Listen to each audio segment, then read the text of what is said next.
It's my honor to introduce Dr.S.Ramasamy. Dr.S.Ramasamy is a leading EECP consultant in India. He is a CEO and director of a Vaso Mediatek. He is a director of an international EECP therapist association in US. He has led more than 100 national and international conferences. He has wrote more than 50 research papers, actual research papers, which are published in national and international journal. Now, he is official director in EECP program in Tamil Nadu, state of Tamil Nadu. State of Tamil Nadu now introducing EECP program in medical college as a part of government-public partnership. So he is the official director of this program. He is blessed and is honored to provide the EECP therapy to leading religious and political leaders, like he has given EECP therapy to Ramasamy Maharaj for more than 20 days. He also had given the EECP to our President Pranab Mukherjee. So now you can think he is one of the best person who can speak about EECP. Without wasting time, now I like to welcome Dr.S.Ramasamy. Now, on behalf of BAPS Yogiji Maharaj Hospital, I request our CEO sir, Mr. Amit sir, to floral welcome for Dr.S.Ramasamy. Please. Kindly sir, please come on stage.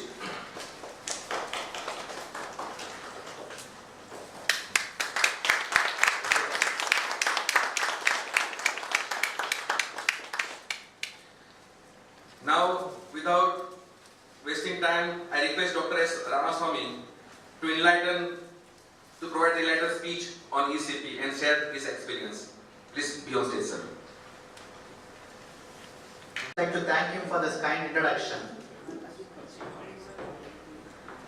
And it is an honor and prestige for me to be here to talk about or give a lecture about enhanced external counterpulsation in BAPS Yogiji Maharaj Hospital.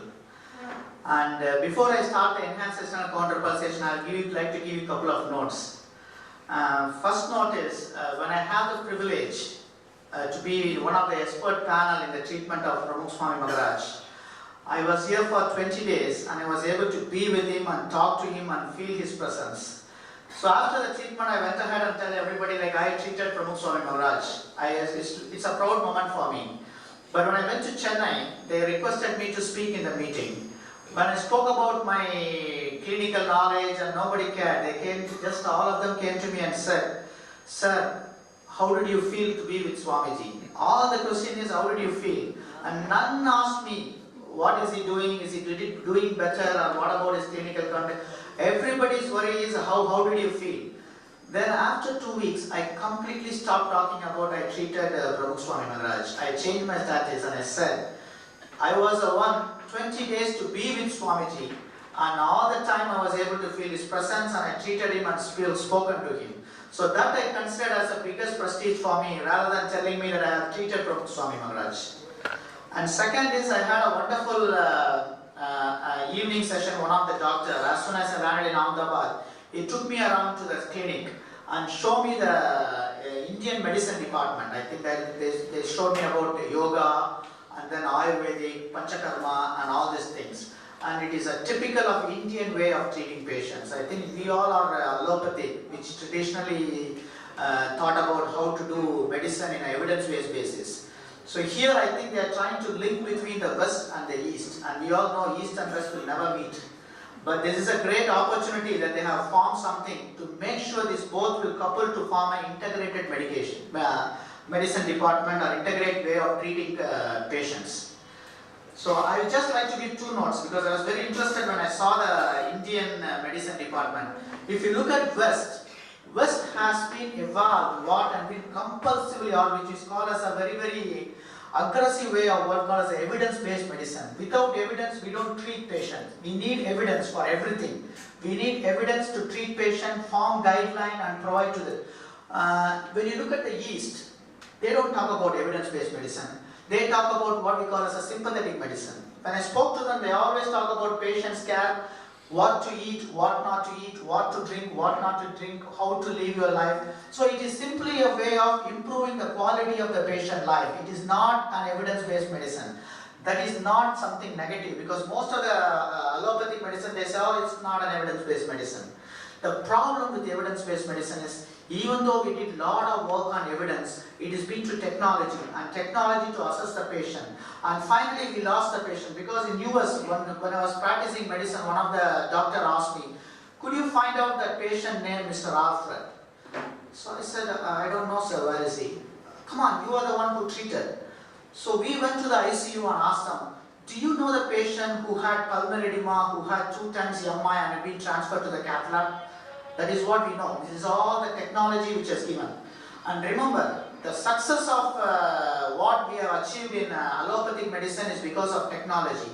And we are not able to do that in Indian medicine. But remember, technology is not everything. And finally, we have come to the point, it is a quality of the life of the patient is important, rather than saying evidence-based medicine. Today I am going to present a lot of data on evidence-based medicine. But finally, for the patient, it comes to, sir, you said your echo has improved, your perfusion has improved, your block has reduced, but I feel the same pain. So the objective is gone.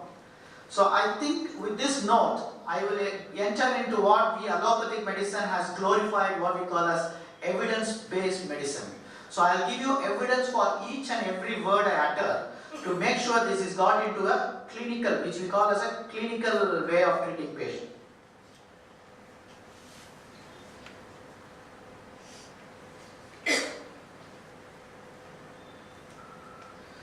So before getting into enhanced external counterpulsation, I just like to refresh some of your basic hemodynamics aspects of heart. That's your understanding. If you look at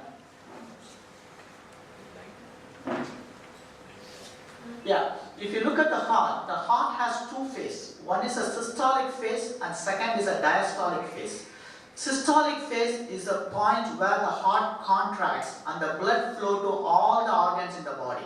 So all your organ gets a maximum blood supply during the systolic phase. But when you look at the systolic phase, you can see the left ventricular pressure goes up and then has aortic pressure and left ventricular pressure. So when this muscle squeezes, you see all your major vessel are in your myocardium. That vessel is also gets squeezed up.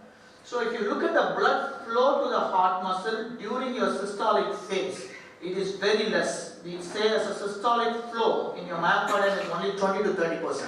So the heart doesn't get its blood supply during the systolic phase at all. Then when would the heart get its blood supply? When you get the blood supply during the diastole, so when the heart relaxes, then this constriction is gone, the coronary starts dilating. The coronary is ready to get filled up. So this is where the flow happens into the coronary vessel, which is a diastolic phase. So this concept is known even in 1920s and 1940s. So everybody, the simple aspect of treating cardiovascular disease, if I can increase this flow during the diastolic phase much higher than normal, then I were able to give more blood supply to the heart muscle so that the heart muscle can be perfused with increased blood flow, velocity and pressure.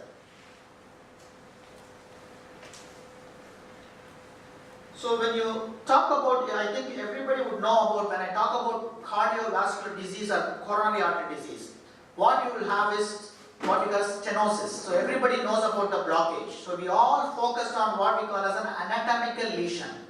So remember, the way you look at the disease decide how you are going to treat the patient. So when you look at only an obstruction, then your aim is to reduce the obstruction. Remember, none of the treatment actually reduce an obstruction. You have a bypass surgery, you bypass an obstruction. We don't take the obstruction off. We have angioplasty, we push the obstruction towards the vessel wall. We don't remove the obstruction. So the ideology is, remember, it is not an obstruction which is a problem. This is a flow beyond that obstruction is a problem. So when you don't have the blood flow beyond an obstruction, then you are condemned, then you are called as a cardiovascular patient because you have chest pain even on minor exertion. So now, if you want to treat the patient, now I will change the aspect into the form, into the anatomical form into functional. So I am going to talk about improving the blood supply beyond the blockage rather than talking about reducing the blockage. So if you want to increase the blood supply to the blockage area, then one is a terminology we have to coin. This terminology is called ischemia. Ischemia is called lack of blood supply to the myocardium beyond the obstructed artery. So our focus should be to improve the blood flow beyond the ischemia. Now you look at this slide.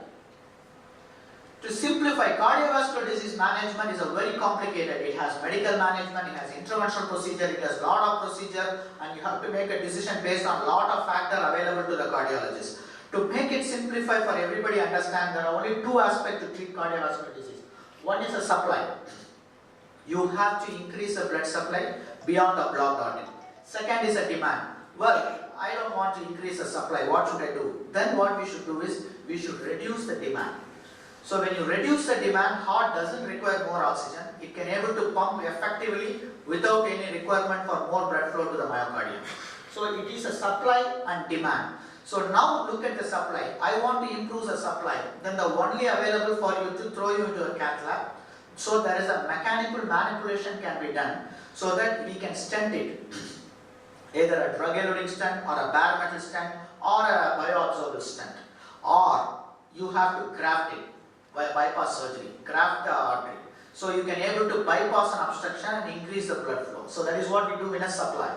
Well, I cannot put the patient on a surgery, what should I do? Then you have medical management. So demand is reduced. How you reduce the demand? We give all the medication. Think about your nitrate, ACE inhibitor, calcium channel blocker, ARB. All does one simple thing which dilate the vessels. When it dilates the vessel, the heart can easily pump into the dilated vessel rather than the constricted vessel. So the demand, the heart does not have to force so much force into it to push the blood into the dilated vessel. So you reduce the demand. So this is a two core idea of treating any cardiovascular disease patient. So now, what is the principle that we are going to talk about treating the patient? In 1960s, what they introduced is intra-aortic balloon pump. I think everybody would understand intra-aortic balloon pump because this completely depends upon the principle which I have been explained to you before. What they do is they put the balloon close to the heart and the balloon inflate and deflate synchronized with your EKG. So the heart in the diastolic phase, the balloon inflate, pushing the blood into the coronary circulation so that the blood flow to the coronary artery can be increased.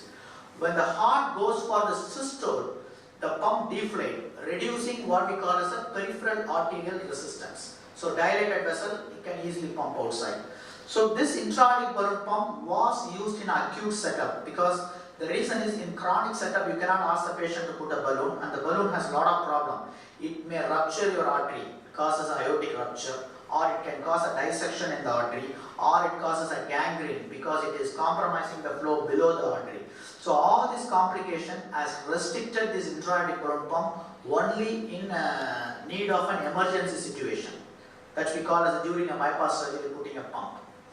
Now, the same principle was utilized in enhanced external counterpulsation. Remember, instead of the balloon into the aorta, this balloon is placed in the lower leg. So remember, the lower leg is also called as a second heart because it is going to pump the blood from the lower limb into the central hemodynamic circulation. So what we do is, we do the same pumping, putting the cuff in the periphery and compress a larger area of the artery, push the blood into the reverse direction into the heart so that we can able to increase the blood flow to the heart muscle beyond the obstructed artery by forming the collaterals and new vessel formation. So my presentation, as I said, is going to make you understand and make you give a clinical evidence to show this does really happens in the coronary circulation and we can able to improve the patient condition. So this is what external counterpulsation does.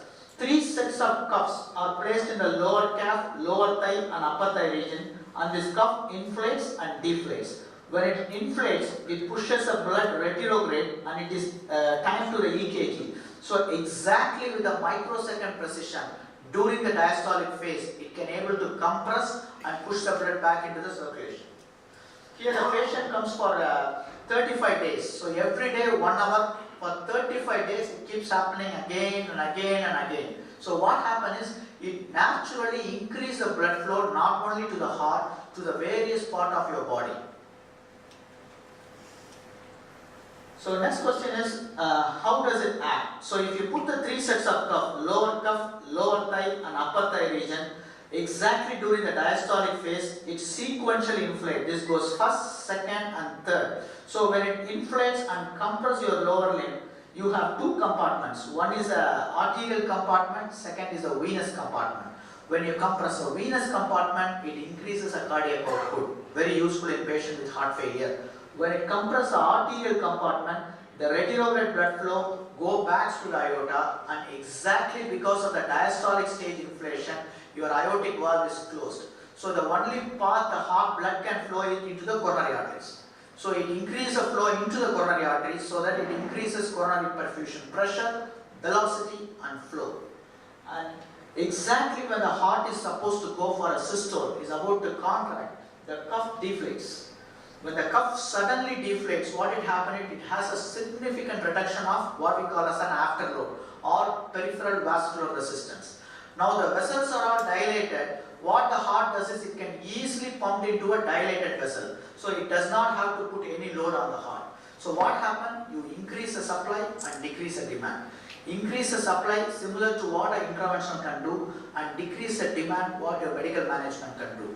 So it is kind of like a hybrid variety of combining both surgery and medical management together.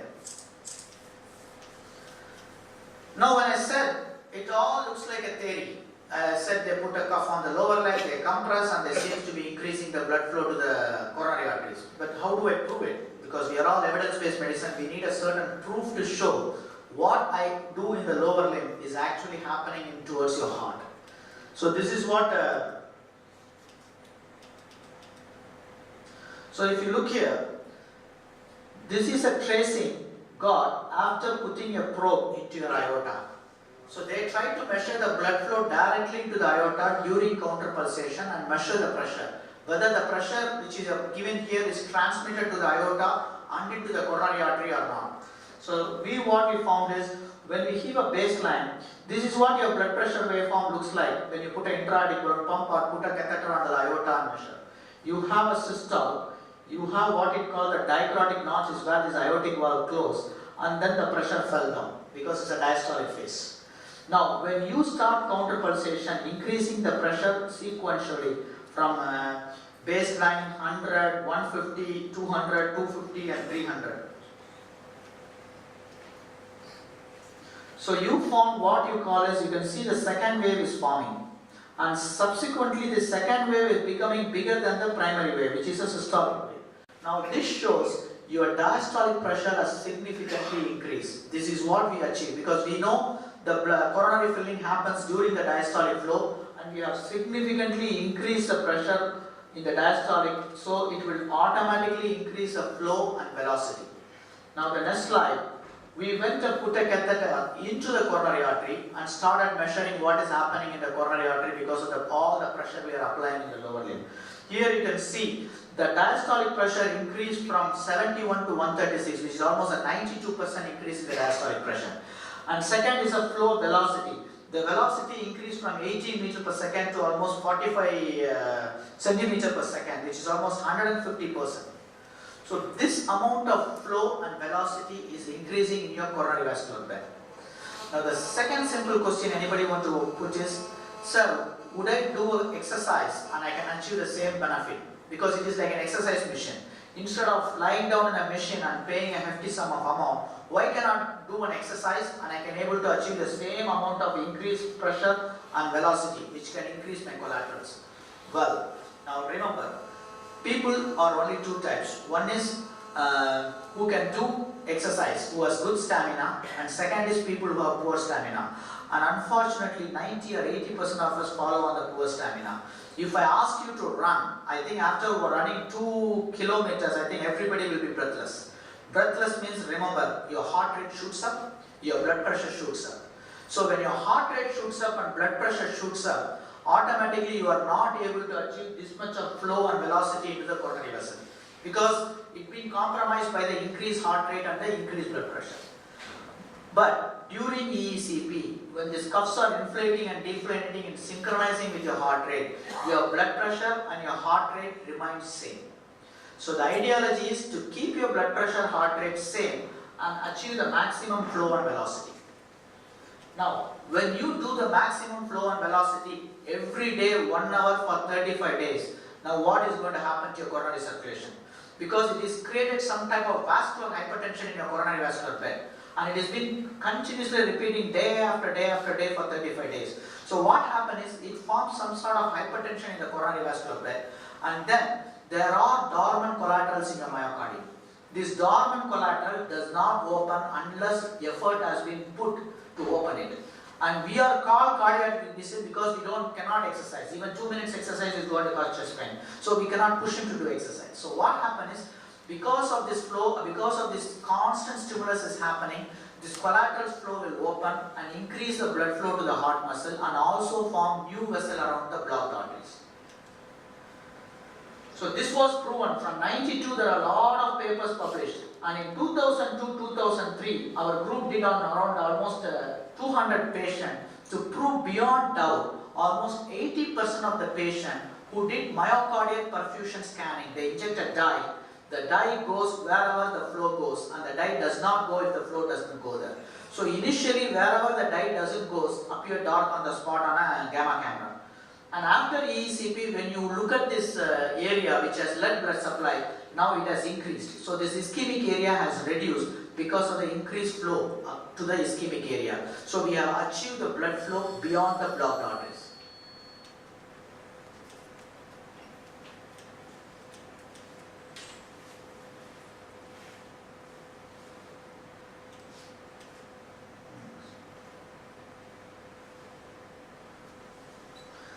So this is a study we did at 175 patient. It is a multi-center trial from Europe and US. We took a lot of patients who have been operated, who have been undergone a PCI, who was a maximum heart attack, irrespective of all the treatments, still they have chest pain. So when we did EECP 35 sessions, what we have shown is almost all the patients were able to walk more distance on the treadmill than before. The sublingual nitrate came down, and they were able to show on a myocardial perfusion scanning the blood flow to the heart muscle has significantly improved. So this is what we want to achieve through any interventional procedure or medical management. Here we are able to achieve this non-invasively with increased flow to this ischemic area. So this is evidence. For example, if you know how to read a perfusion scan, this patient has a 30% EF and he came for EECP, and if you look at the inferior and the lateral wall, this area shows a significant lack of blood flow. And after 35 days of EECP, the myocardial contraction improves from 30 to 42%, which is LV function. And also you compare to the previous, it has a significantly increased flow of dye, which shows an increased flow of blood to the ischemic myocardium. Similar. And in spite of all the studies, it is only in 2010 and 2011 there is an increased acceptance of EECP came. The reason is cardiologists are so much into what we call as an angiogram. An angiogram is considered as a gold standard. So they want to do an intervention and find out that there is an improvement in collateral by an angiogram. That is a definite indication for proving there is a collateralization has happened. And this was achieved in two groups simultaneously. One group in Europe, which we call as in Germany, arterial network group, and second group is in Florida and US. Both of them did what we call as a randomized trial. They put one patient, they come for 35 days, but the machine is kept on a very low pressure, and second is an active treatment. They all showed without doubt the patient who have active treatment have a significantly improved coronary flow index, which is a gold standard to assess the increased flow whether it is happening in the myocardium or not. Simultaneously, the improved collateral flow is also shown by another study in the European. So both these studies give a clear evidence doing 35 days of EECP will significantly increase the blood flow to the ischemic myocardium. So angiogenesis is actually a formation of new vessel around the blocked artery. This angiogenesis has to be stimulated to provide the new vessel formation, and this is what which is being achieved by EECP. So by doing EECP, there is a significant increase of factor which we call vascular endothelial growth factor and fibroblast growth factor. This is a potent factor which is now being on trial to inject into the coronary vessel to improve the collateralization. In EECP, it is naturally increasing so that it can support the myocardium with increased blood flow. And second is, as I said, that increased collateral flow reserve, which has been shown by an angiogram study, and increased myocardial perfusion. These three are considered as a major evidence to show the blood flow to the myocardium increases significantly. And this is another study, I don't want to dwell much into it. What it does is, it is a study to show, as I said, the afterload reduction. There is a significant reduction in peripheral vascular resistance during the treatment and after completion of the treatment. This is proven what we call as a pulse wave velocity, and to assess the peripheral vascular resistance and central arterial stiffness. So this shows EECP not only increases the flow but also decreases the demand, so that the myocardium demand or the requirement for oxygen has been tapered down.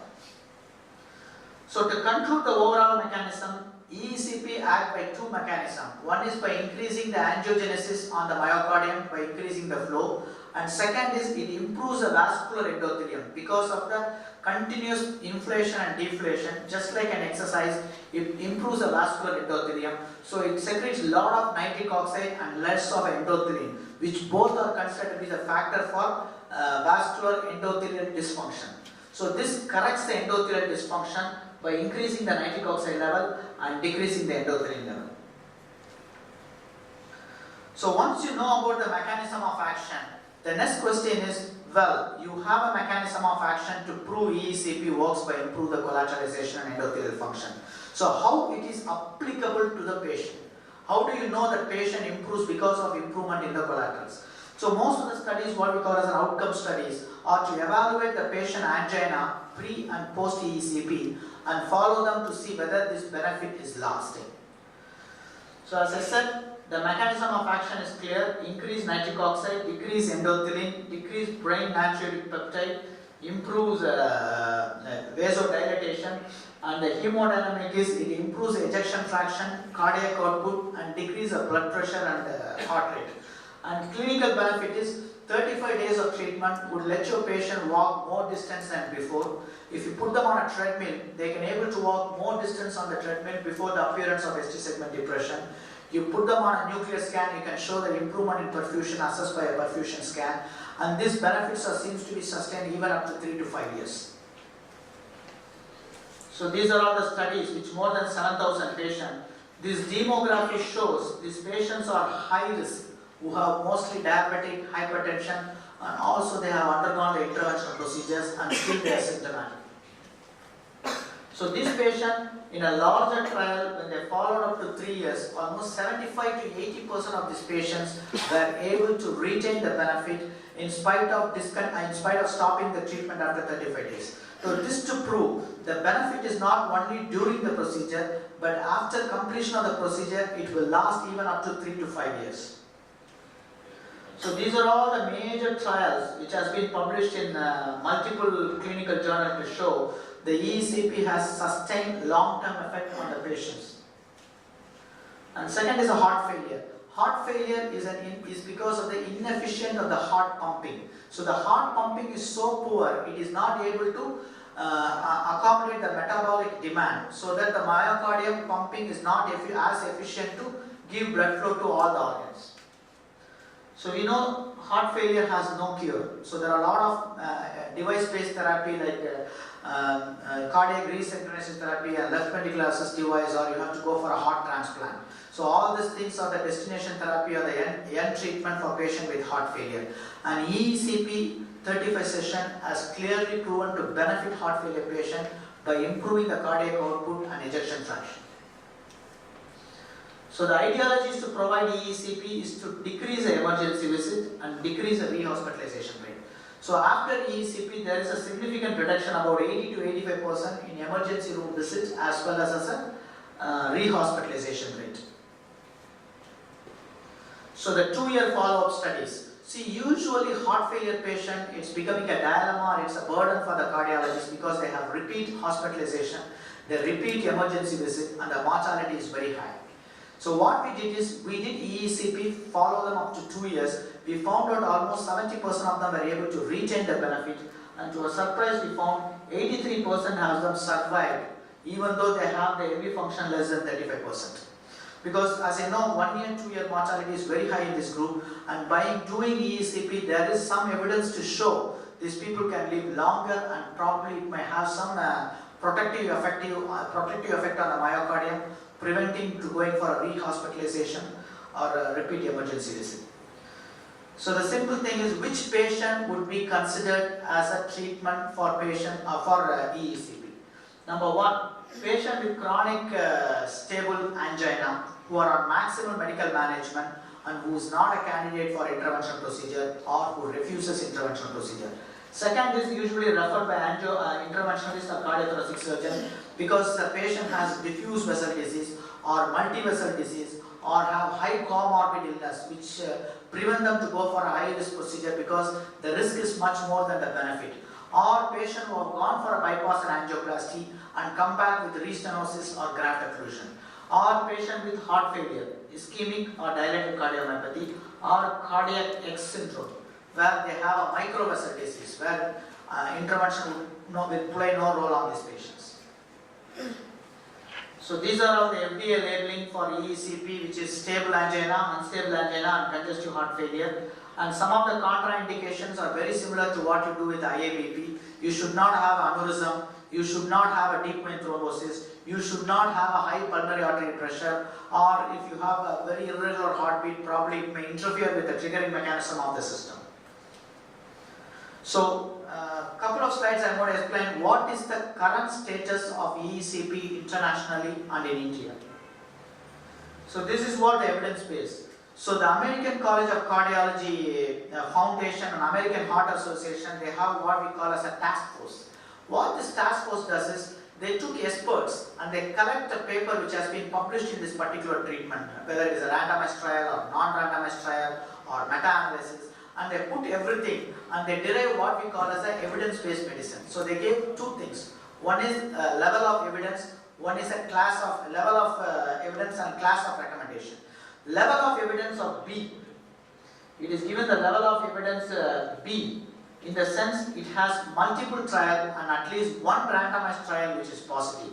And class of evidence 2B means the benefit is much better than any risk is given, and this treatment may be considered by the cardiologist for patients who are refractory, who are not amendable for medical management or they are not willing for intervention procedure. But the surprise came by the European Society of Cardiology guideline. They increase the class of recommendation from 2B to 2A. It looks like a small jump from B to A, but it is a big leap because 2A means there is enough evidence to recommend this treatment for cardiac patient, and the cardiologist should, it is not may, it is a should consider as an option for patient with refractory angina. So there are a lot of test books has come out with the EECP from 2012 to 2013, which shows an acceptance level is increasing. There are chapters has been dedicated in heart failure to show EECP play a major role as a device therapy for heart failure. And in 2010, we wrote a recommendation or we read a review article for Indian Heart Journal for patient selection, indication and contraindication. And this is a summary for the recommendation. It's been covered by US medical insurance and it is US FDA cleared, and American College and European Society has recommended EECP in the guideline, and it is now implemented in Tamil Nadu government in 2013 as one of the projects